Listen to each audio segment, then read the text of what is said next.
रामेश्वरम अर्थात भगवान राम के ईश्वर, एक ऐसी जगह जो कि शिव जी के 12 ज्योतिर्लिंगों में से एक है और साथ ही 4 धामों में से एक धाम भी। जी हाँ दोस्तों, हम बात कर रहे हैं रामेश्वरम ज्योतिर्लिंग की। माना जाता है कि इस ज्योतिर्लिंग की स्थापना प्रभु श्री राम जी ने स्वयं अपने हाथों से की थी। इसीलिए इस ज्योतिर्लिंग को रामेश्वरम ज्योतिर्लिंग भी कहा जाता है। दोस्तों, रामेश्वरम मंदिर, जिसे कि रामनाथ स्वामी मंदिर के नाम से भी जाना जाता है, इस मंदिर में वर्ल्ड का लार्जेस्ट कॉरिडोर है। इस ज्योतिर्लिंग के दर्शन करने से भक्तों को शिवजी के साथ साथ ही भगवान श्री राम जी की भी कृपा मिल जाती है। तो नमस्कार दोस्तों, आप सभी का मेरे चैनल में एक बार फिर से स्वागत है। दोस्तों, आज हम दर्शन करने वाले हैं भगवान शिव के 12 ज्योतिर्लिंगों में से एक ज्योतिर्लिंग रामेश्वरम की। यह ज्योतिर्लिंग बंगाल की खाड़ी और हिंद महासागर के बीच में स्थित है और साथ ही यह ज्योतिर्लिंग भारत के दक्षिण तट के अंतिम छोर पर स्थित है। रामेश्वरम मंदिर अपनी भव्य वास्तुकला, ऐतिहासिक पृष्ठभूमि और आध्यात्मिक महत्व के लिए प्रसिद्ध है। रामेश्वरम ज्योतिर्लिंग के चारों तरफ प्रवेश करने के लिए 4 द्वार हैं, उत्तर, पूर्व, पश्चिम और दक्षिण। तो mainly east and west side से आप दर्शन के लिए जा सकते हैं एंड नॉर्थ साइड से आप 22 कुंड में स्नान के लिए जा सकते हैं। तो चलिए दोस्तों, अब बात कर लेते हैं कि अगर हम रामेश्वरम जा रहे हैं तो हम वहाँ पे कैसे जाएं। रामेश्वरम जाना बहुत ही इजी है। आप वहाँ तक बाई ट्रेन, बाई रोड या फिर बाई फ्लाइट से इजीली जा सकते हैं। दोस्तों, बाई ट्रेन रामेश्वरम जाना बेस्ट ऑप्शन है, क्योंकि अगर आप बाई ट्रेन से रामेश्वरम जाते हैं तो आप पंबन ब्रिज के ऊपर से ट्रेन के सफ़र को एंजॉय कर पाएंगे। अगर आप विया रोड रामेश्वरम जाना प्रेफर करते हैं तो आप अपने पर्सनल व्हीकल से भी रामेश्वरम तक जा सकते हैं। यहाँ तक की रोड बहुत ही अच्छी बनी हुई है, या फिर आप विया बस भी यहाँ तक इजीली जा सकते हैं। और अगर आप बाई फ्लाइट रामेश्वरम जाना प्रेफर करते हैं तो आप मदुरई एयरपोर्ट तक जा सकते हैं। यह यहाँ का निकटतम हवाई अड्डा है। रुकने की बात करें तो मंदिर के आसपास ही बहुत से होटल और धर्मशाला हैं, जहाँ पर आप अपने बजट के अकॉर्डिंग रूम ले सकते हैं और रुक सकते हैं। And now friends, coming to our part कि हम लोग रामेश्वरम कैसे गए और कौन कौन सी जगह थी जो हमने विजिट की। तो दोस्तों, मदुरई से निकलकर हम डायरेक्ट रामेश्वरम पहुँचे। रामेश्वरम पहुँचते ही सबसे पहले हम लोग for a couple of time Pamban bridge पर रुके। दोस्तों, पंबन ब्रिज ना बहुत ही प्यारा दिखता है और यहाँ पर ना हवा बहुत ज़ोर ज़ोर से चलती है। सो कैमरे को स्टेबल करना हम लोगों के लिए थोड़ा सा टफ हो रहा था, बट ओवरऑल यहाँ का जो व्यू था वो बहुत ही प्रिटी था। अगर आप लोग भी रामेश्वरम आते हैं तो आप यहाँ पर थोड़ी देर के लिए ज़रूर रुकें, क्योंकि यह जगह रास्ते में ही पड़ती है। पंबन ब्रिज से निकलकर हम लोग डायरेक्ट पहुँचे धनुषकोटी। धनुषकोटी जब आप पहुंचने वाले होते हैं ना, तो रास्ते का जो व्यू मिलता है वो बहुत ही प्यारा सा अमेजिंग सा व्यू होता है। बिल्कुल अलग ही प्यारा सा वाटर का जो कलर होता है ना, वो आपको देखने को मिलता है। यहाँ तक जाने के लिए इजीली आपको ऑटो या फिर बस मिल जाएगी। धनुषकोटी की एक तरफ इंडियन ओशियन और दूसरी तरफ वे ऑफ बंगाल है। So hello friends, guess what, मैं अभी कहाँ हूँ? मैं हूँ अभी धनुषकोटी में। एंड यू नो, इसको हम ये बोल सकते हैं कि ये इंडिया का लास्ट पॉइंट है। दैट मीन्स ये वो पॉइंट है, यहाँ से हमारी इंडिया का लास्ट पॉइंट है और इससे अप्रॉक्स 47 किलोमीटर श्रीलंका बॉर्डर आ जाती है। ये ऐसा पॉइंट है जहाँ पे 2 ओशियन जो होते हैं वो आपस में मर्ज होते हैं। इधर बंगाल की खाड़ी है, इधर मेरे साइड अरब सागर है, और वो जो पॉइंट है वहाँ पर ये दोनों ओशियन आके आपस में मर्ज हो जाते हैं और बहुत ही अच्छा सा अमेजिंग सा व्यू है। और जहाँ पास ये दोनों आके मर्ज होते हैं ना, उस प्लेस पे एक पूरा बीच जैसा बना हुआ है। काफ़ी लंबा चल के आना पड़ता है, व्हीकल वगैरह है, बट बहुत ही ट्रैफिक सा सीन हो जाता है। सो अच्छा प्लेस है। अगर आप रामेश्वरम में आ रहे हो तो इस प्लेस को जरूर विजिट करिएगा। ये वही प्लेस है जहाँ से श्री राम जी ने पुल बनाया हुआ था, श्रीलंका जाने के लिए। धनुषकोटी रामनाथ स्वामी मंदिर से करीब 25 किलोमीटर की दूरी पर स्थित है और यहीं से आप धनुषकोटी का लाइट हाउस भी देख सकते हो, जो कि बहुत टॉप पे बना हुआ है और यहीं से पूरे धनुषकोटी का बहुत ही प्यारा सा व्यू देखने को आपको मिलेगा। रामायण के अनुसार ये वही जगह है जहाँ से भगवान राम ने राम सेतु बनाने की शुरुआत की थी और इसी जगह पर विभीषण राम जी की शरण में आए हुए थे। इस जगह को लास्ट पॉइंट ऑफ इंडिया या फिर भारत का आखिरी वीरान छोर भी कहा जाता है।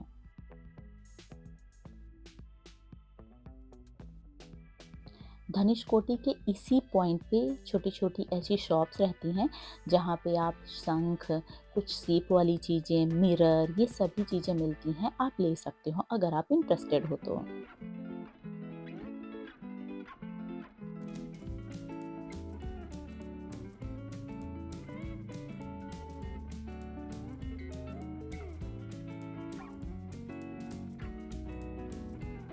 ये जगह पूरी बीच वाली वाइब देती है।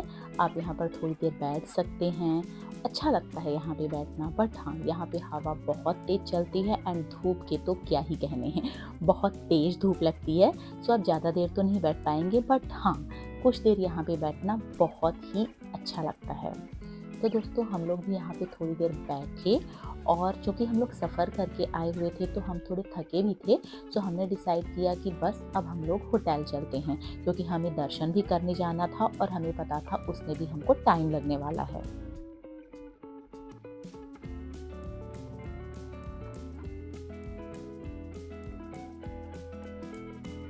सो हाय फ्रेंड्स, हम रामेश्वरम में आ गए हैं अब धनुषकोटी से निकल के, और यहाँ पर हमने होटल डस्क एंड डाउन लिया हुआ है और ये हमारा रूम है जो हमको मिला हुआ है। मैं आपको रूम टूर करा देती हूँ कि यहाँ पे हमको क्या क्या मिला हुआ है।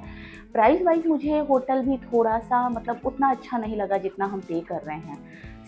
बट ठीक है, फिर भी अच्छा है। हम आए तो हमको एक वेलकम ड्रिंक मिली एंड एक टॉल मिली जिसमें गुलाब जल वगैरह डाला हुआ था, वो थोड़ा हमको बहुत अच्छा लगा। फिर बेसिकली मैं आपको रूम दिखाती हूँ वो कैसा है क्या है। ये हमारा बेड है, right. We have AC, ready होने के लिए एक मिरर है, ठीक है, ड्रेसिंग टेबल हमारा, एंड ये है हमारी अलमीरा। टीवी देखने का मन हो, we have a TV also, and एक चेयर एक ही है ना, हाँ एक ही चेयर है, और बस ऐसे ही छोटा सा डिसेंट सा रूम है। इधर आ जाए तो एक यहाँ पे इन्होंने वॉश बेसिन दे के रखा है and this is our bathroom. ऐसा कुछ बहुत हाई फाई रूम नहीं है, ओके डिसेंट सा छोटा सा रूम है। चलिए नेक्स्ट आपको दिखाती हूँ मंदिर। हम थोड़ी देर बाद मंदिर का हाँ, मंदिर का एक चीज मैं बताना भूल गई कि मंदिर में यहाँ पे 8 बजे तक ही एंट्री है। हम लोगों ने ऑनलाइन देखा था, सो हमको ये पता था कि 9 बजे तक एंट्री है, बट नीचे रिसेप्शन में हमको पता चला कि मंदिर की एंट्री 8 PM तक ही है। बस हम लोग जल्दी से रेडी होंगे एंड कुछ जो हर जगह मिलती हैं इलेक्ट्रिक केटल और वगैरह, ये सब चीजें भी हमारी यहाँ पे हैं। और ये क्या है, ये कुछ नया है, ओके ओके ओके ओके तो ये चीज़ें तो आपको मिलती हैं, बट इन्होंने बहुत अच्छे से रैप करके एक बॉक्स में रखा हुआ है। तो इसकी पैकेजिंग स्पेसिफिकली मुझे बहुत अच्छी लगी। एंड या this is remote and that's it. तो होटल में आने के बाद हम लोग जल्दी से फ्रेशन अप हुए एंड उसके बाद हम लोग रामेश्वरम मंदिर में चल दिए दर्शन करने के लिए। रामेश्वरम में दर्शन करने के प्रोटोकॉल के हिसाब से सबसे पहले आपको जाना पड़ता है अग्नि तीर्थम में। रामेश्वरम के पूर्वी गेट के पास ही सामने अग्नि तीर्थम है, वहाँ जाकर आपको बेसिकली स्नान करना होता है एंड देन भगवान शंकर के दर्शन के लिए निकलना होता है। एक मान्यता के अनुसार भगवान राम ने रावण का वध करने के पश्चात यहीं पर स्नान किया था, जिससे भगवान राम का ब्रह्म हत्या का जो पाप था वह हट गया था। तभी से यह मान्यता है कि यहाँ पर स्नान करने से सारे पाप धुल जाते हैं। इसीलिए रामेश्वरम में अग्नि तीर्थम को सबसे ऊंचा दर्जा दिया जाता है। तो अगर आप भी रामेश्वरम जाते हैं तो यहाँ पर स्नान जरूर करें और फिर 22 कुंडों में स्नान करने के पश्चात ही रामेश्वरम ज्योतिर्लिंग के दर्शन करें। 22 कुंड में स्नान कराने के लिए यहाँ पर पंडे होते हैं और उनके हाथ में छोटी छोटी बाल्टियाँ होती हैं जिनसे वे दर्शनार्थियों को स्नान कराते हैं। यहाँ पर स्नान करने का जो प्राइस है वह 25 रुपीज़ पर पर्सन है। मान्यता यह है कि पूरे भारत के जितने भी तीर्थ स्थल हैं वहां से जल लाकर इन कुंडों में डाला गया था और हर कुंड में किसी न किसी तीर्थ स्थल का जल है। और अगर आप देखना चाहते हो कि आप किस कुंड के जल से स्नान कर रहे हो तो हर कुंड के पास ही बोर्ड पर लिखा हुआ रहता है। आप वहां पर देख भी सकते हैं कि आप किस कुंड के जल से स्नान कर रहे हैं। माना जाता है कि इन तीर्थ स्थानों में स्नान करने से आपके तन और मन की शुद्धि होती है और सारे तीर्थ किसी न किसी भगवान को समर्पित हैं। इन 22 कुंडों में स्नान करने के पश्चात वहीं पर चेंजिंग रूम बना हुआ है जहां पर जाकर के आप चेंज कर सकते हैं। चेंज करने के बाद जब आप रामेश्वरम मंदिर में अंदर दर्शन करने के लिए जाएंगे तो सबसे पहले आपको भगवान शिव के मिट्टी से बने शिवलिंग के दर्शन होंगे। पौराणिक कथाओं के अनुसार भगवान राम ने हनुमान जी को कैलाश से शिवलिंग लाने के लिए भेजा था और जब हनुमान जी समय पर नहीं पहुंच पाए तब सीता माता ने वहीं पर बालू से शिवलिंग बनाकर भगवान राम से पूजा करने के लिए कहा। तब प्रभु श्री राम ने वहां पर बालू से बने शिवलिंग की पूजा की और जब हनुमान जी कैलाश से शिवलिंग लेकर आए तो भगवान राम ने मुख्य ज्योतिर्लिंग के साथ में ही स्थापित करके कैलाश से लाए हुए शिवलिंग की भी पूजा अर्चना की, जिसे कि काशी लिंगम के नाम से जाना जाता है।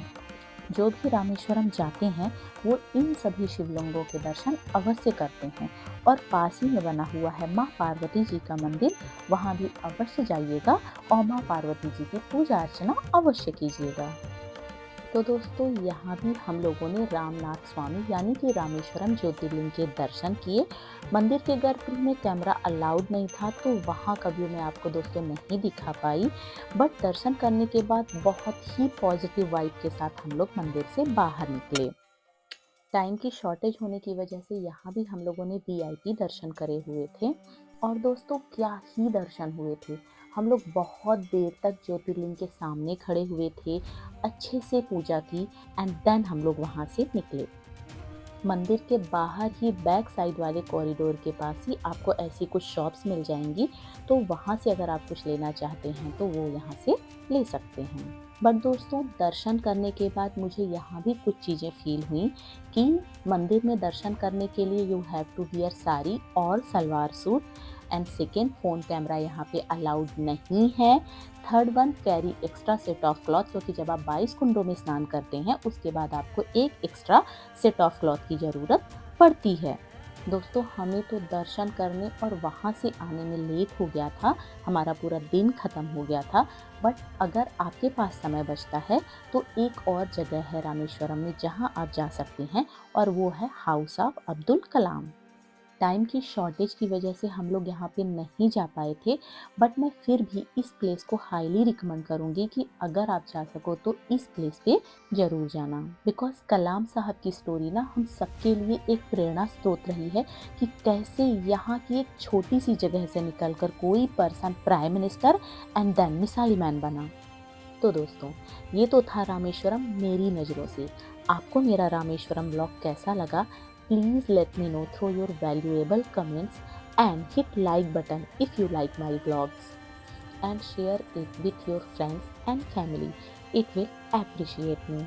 यहाँ से नेक्स्ट मॉर्निंग हम लोग जटायु एंड वर्कला के लिए निकल गए थे, जो कि मैं आपको मेरे नेक्स्ट ब्लॉग में घुमाने ले चलूँगी।